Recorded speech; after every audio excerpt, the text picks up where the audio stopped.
Let's talk Afrobeat. Let's talk Fela. Sola Olorunyomi has defined Afrobeat as a cultural and political musical practice. Beyond musical rhythm, Sola Olorunyomi talks about Afrobeat aiming at cultural and political action. Have you read this book? Afrobeat, Fela, and the Imagined Continent. Professor Sola Olorunyomi is the author of this book. He is my guest on State Affairs. Professor Olorunyomi, it's good to have you on State Affairs. Thank you. I'm most honored to be here. You have written a classic on Fela. The first time I heard the book and read some few pages, I said, yes, I have seen that book that describes that mythical nature of Fela, the spiritual nature of Fela, the political character of Fela. And it reminds me of your story. When the police invaded University of Ilorin in the 1980s, and the students were all running away from campus, the first thing that crossed your mind was to run to Kalakuta Republic. You remember? Goodness God, you dug deep, sir.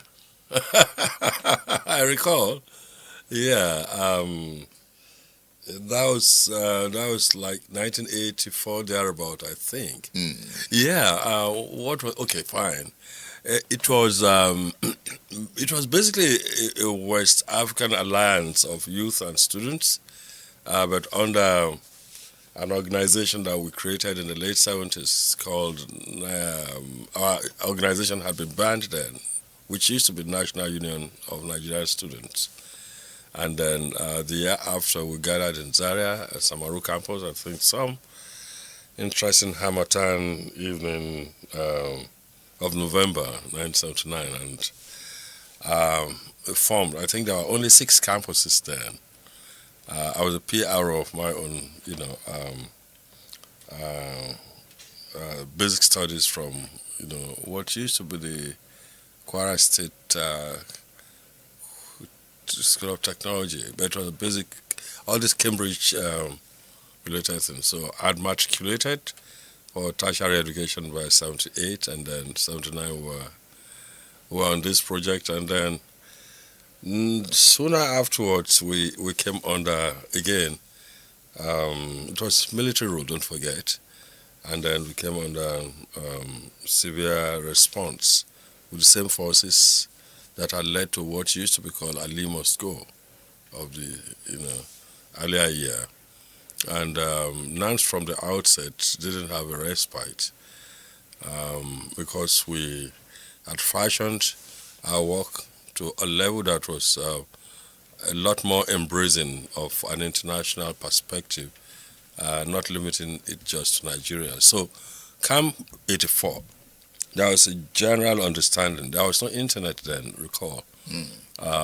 Working through a broad alliance of other patriotic Nigerians across West Africa, there was just this slogan between us and the National Union of Ghanaian Student NUCs, education a right, not a privilege. And some of our leaders also went as far as other Anglophone West African countries, which is quite interesting, what's happening in the Francophone countries now. It was a lot more difficult to organize in those places. So Senegal, Sierra Leone, etc., etc. Anyway, so a national boycott was declared, and coincidentally, I wasn't the president of the Students' Union. I had contented myself just being a member of a little black consciousness movement, which was some Pan-African, also left-oriented at this point in time. But it was a collage of students. Let's say a long story. And one interesting thing in that organization, as it will turn out, was that we had increasingly more female members who were radicalized at that point in time. How did that happen? Well, there was a difficulty about organization of liberal democratic spaces on campus. So some of us started going to the female halls and started playing blues music and jazz music, some kind of disc jockeying. But there was no way you would talk about blues and you would not talk about the plantation. So you had to talk about slavery. And when you talk about slavery, you had to talk about imperialism. And we talked about imperialism, the underlying factor is capital that's propping it up. And then you moved on to jazz and the rest. So from blues and jazz, then we could move into Walter Rodney to explain why capital has such a large appetite and had to go beyond the enslavement of its own people in Europe after the black slaves to come to other places. We know the story now. So Asia, Latin America, and the rest. So the blues club became jazz club became an exciting sport. So people gravitated from there to the black consciousness movement. So music as a platform. There has always to been mobilize. It's interesting. That's interesting. So we had And it attracted ladies. Yeah, we are using it largely in their own halls, So a lot of them moved into the black consciousness movement. It was very, and who knows, So when the strike began, shortly before then, the gentleman who was supposed to be the president, whom some of us had suggested, competent. I don't think I never liked to be in those kinds of public glare. I just loved maybe once in a while a symposium or something. But the whole thing about administration, fixing tires, and I didn't even think I had the temperament of leadership. It's a lot. Anyway, the gentleman last minute said he wasn't excited about it again, and we pleaded and pleaded. And someone said, "Then what about you?" And I tried to say, no, someone else. No, at that point it didn't work.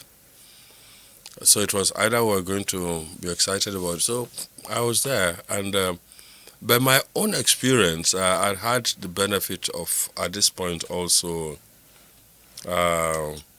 living with people who had been in bigger struggles. You remember, Nigeria used to welcome people from the southern African states. Yes. Yeah. I remember that even in high school, I was coordinator for my school of the SARF, South Africa Relief Fund, and I think the Senate leader, Senator Saraki, the father of Bukola's Abubakar Saraki, was the national. But in schools we had this literally two student formations, mobilizing and doing exciting things. So at that point, I got acquainted with, much later in life, with the excitement of what I'd known a bit about the South African frontline states, Southern African region. I met Pa Chope, the representative who will be today. There was no independence then, so there couldn't be an ambassador. So he was in the interest section, but he was the country rep on behalf of the African National Congress. So I started living with him after I left straight from the Defense Academy. So and then I stayed with him, and then he, I won't ever forget this day. We were watching TV, and the Nigerian government had done something really, in my opinion, really sad. They needed to form a quorum at the OAU, and they needed maybe just one vote. And Nigeria said, when there's a quorum, then they will join. And that there was no quorum. But they were saying there was no quorum by abstaining, But for some reasons, they didn't want to encourage Gaddafi. Was he trying to be chairman then or not? I don't remember. But he became chairman later. I remember that. Anyway, so Nigeria couldn't. So Gaddafi came on air and blasted Nigeria. The Gaddafi. And I was excited that, yes, this was a radical move. And I noticed that I was the only one doing that in the room. I was kind of disappointed. What kind of South Africans were these? I mean, Nigeria wouldn't go. Is it that you want OAU to fail? Because this was the same OAU from high school that took such stance against apartheid, and the great, speeches of Murtala Muhammad, Obasanjo and co on, all of the Joe Gaba, and so they said, no, a statesman shouldn't speak that way. A statesman shouldn't speak. Yeah, the way Gaddafi had spoken. I was like, why wouldn't that be? And they said, the way he had spoken, he didn't disaggregate Nigerians from their leader or their leaders. They lumped everything, so it could also evoke anger from the average Nigerian. And even for their leaders, since it's a long drawn struggle, they could be under other influences. I think from the West, as we later got to know, that it could be a lot softer. It could be more diplomatic. It could be. So I knew that all of the radical texts I had read from high school, George Jack, Stokely Carmichael, Angela Davis, Malcolm X, I had to take it easy. Yeah, so I started knowing what realpolitik was, these old Asian people. I mean, sometimes the likes of Oliver Tambo will come in. The father of Mbeki.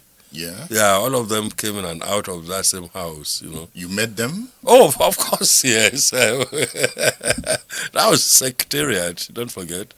I met all of these people then and all that. They'll come. Of course, I wouldn't be part of their meetings. But I'll always be around doing one thing or the other. Papa took me under his wing, the late Papa Chopin, So what was happening to your mind while you were encountering these figures? As a young person, you're excited on the prospect that they had not given up. It's such, can you imagine what it was? You had learned this thing from history. You had read some, elsewhere about, the Declaration of the Rights of Man from the 19th century. You read about Garibaldi. You read about Bismarck. These are high school and HSC stuff. And then the independence of the United States, the 1917 revolution in Russia, all pointing, and the attack of the Bastille, 1789 in France, declaring the Republic. And then suddenly, they say because of your skin. And the trauma that a black boy goes through, with that kind of conscience is terrible. Because it was after high school, I had to start going from one West African country to the other, just in order to be sure that the black man did anything of value. But was that a trend at that time? Or it was just Olorunyomi and his mind? No, people paid attention to different things, but I had a supporting family in that direction. Family, friends, etc., etc. No, it wasn't just mine. So at that point, would you describe yourself as a radical?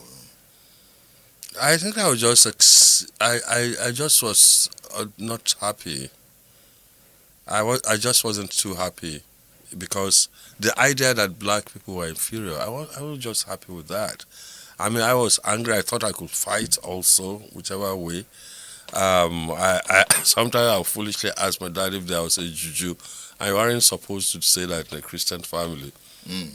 Because Christ is forgiving and all that. He will say, well, at some point the victory will come, but his own was more of, non-violent type of thing. What did you need the juju for at that time? Maybe to just make them sleep. As a high school boy, maybe I was something, make the apartheid authorities sleep so that we collect their guns, or, just fantasizing.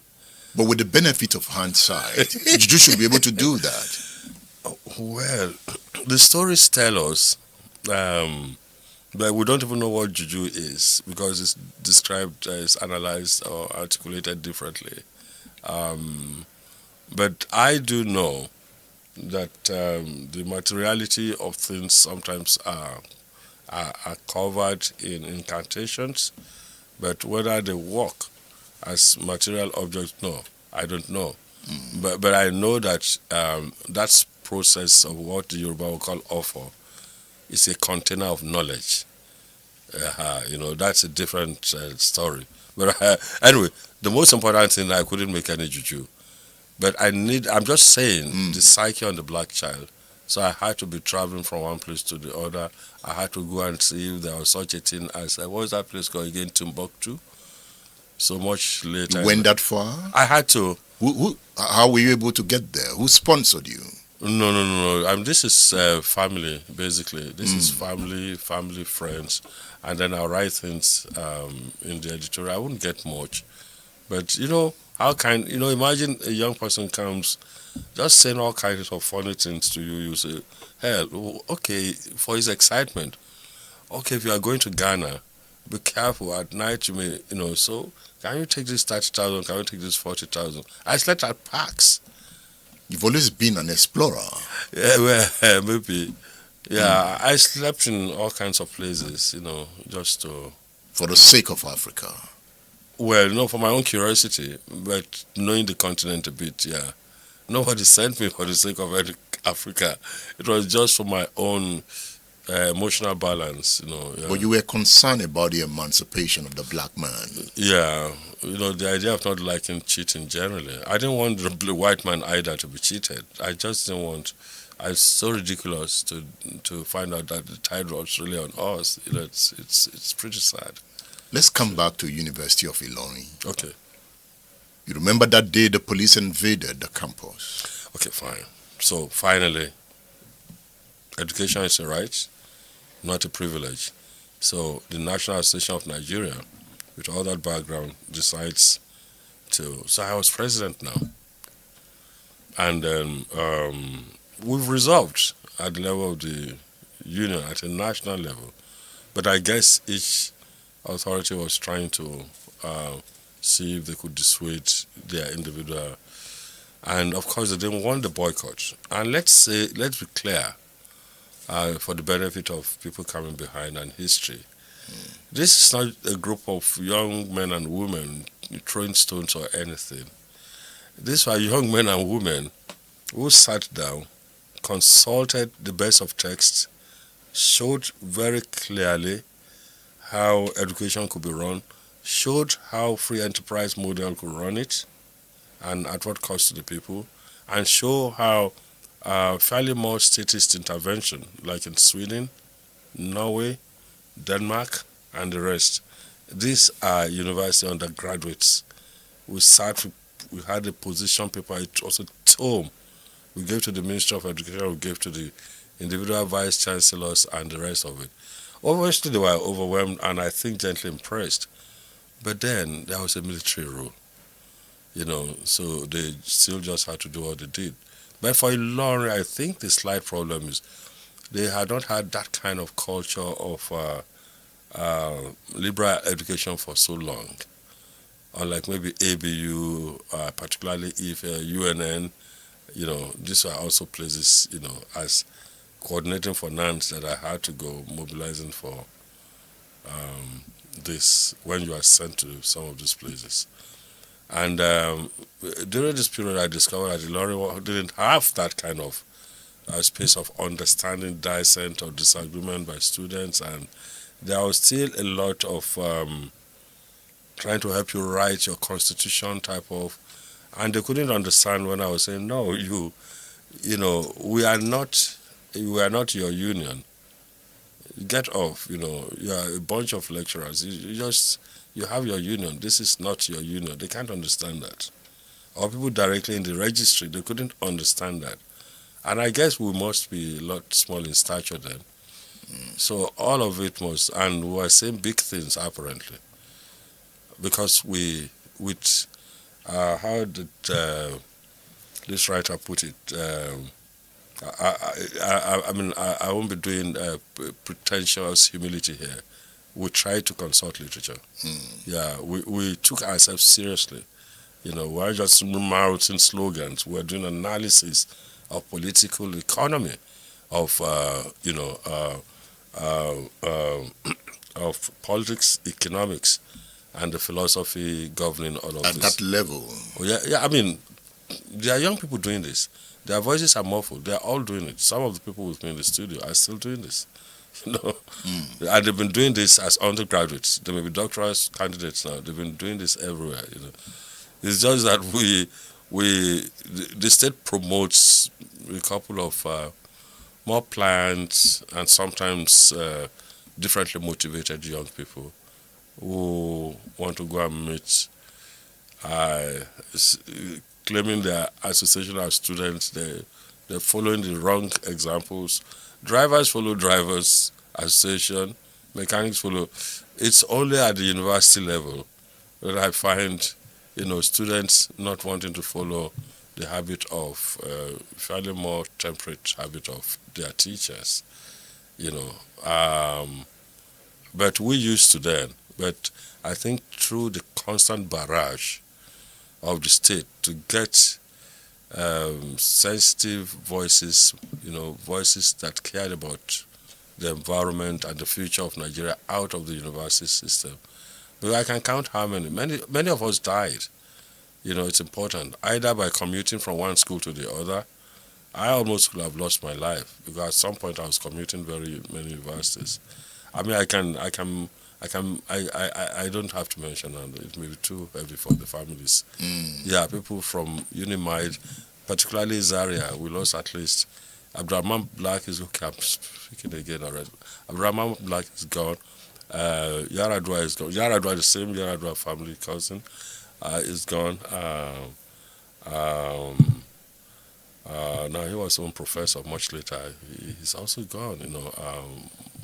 Mohammed, Yusuf, is also gone. From UNN, we also have a couple of them. Much later after us, you can see what happened to Chima Bani. It's the same line. I mean, people have really, really suffered. I mean, even in Ilorin, when eventually the incident you're talking about, where we refused to call it off and then the authorities called in, they took off water. We were taking water from town. They took out electricity. We were taking. Then we started supplying our own electricity by bringing generator. We were screening movies about third world condition, third world situation in Tunisia, in Guinea-Bissau, and the rest. What did the school want from the student at that time? They just didn't want us to join. We didn't go to the street. We just said boycott. Stay. Boycott of lectures. Just boycott. And then they brought in the police, like it was in apartheid South Africa, against armless students who, it's a boycott. It's not anything against, it's not even going to the, we didn't even allow people to take leaves. The best you could take is handkerchief. And we made sure you didn't tie it around your neck so you are not trying to suffocate or kill yourself. That was, I don't know how more peaceful that could be. That was the kind of thing that, and let me tell you the quality of leadership in our universities then. There was an incident at, of course, if we're much more advanced in terms of student union organization, ABU and UNN at that time, including UNILAG. Ilorin was still coming on. It's a much newer university with UNIBEN. There was a football match. This is interesting. During which I think the referee exceeded by 5 minutes, and then during the extra time, the other team now scored. Maybe they were tying and scored. They had finished the match. FIFA has not taken even that decision today. Well, they have, what do you call it now? VAR. Now, what happened then was the team that felt offended took the case to the Judicial Council. The Judicial Council, not in town, not with school authority, the Judicial Council of Students, extracted from Parliament. And the Judicial Council overruled the decision of the referee. Interesting. And that decision stayed. This is futures thinking from young people. Nigeria is killing its future. What it's doing with these young people, it's killing its future. And unfortunately, the people who perpetuate this the most are actually people who were students, of course, and then are now lecturers. That is certain. Those were the same people who persecuted me. Those are the same people who are still persecuting students. And don't forget, these were the same people who persecuted Christ. You were thrown out of the university. They are the same people who persecuted Christ. Scholars. Scholars. Yeah, I like us to remember that. Scholars. It was not the rabble rousers in town. They were the ones who, because the young men had a much more radical shift in paradigm, they felt embarrassed. So the same way, Kelwo, the same way Larry Arugundade, the same way our student Abdurrahman Black, Chima Ubani, and the rest had a very radical perspective, shifting the paradigm of the possibility of how differently we could fund education. Many of them lost their lives.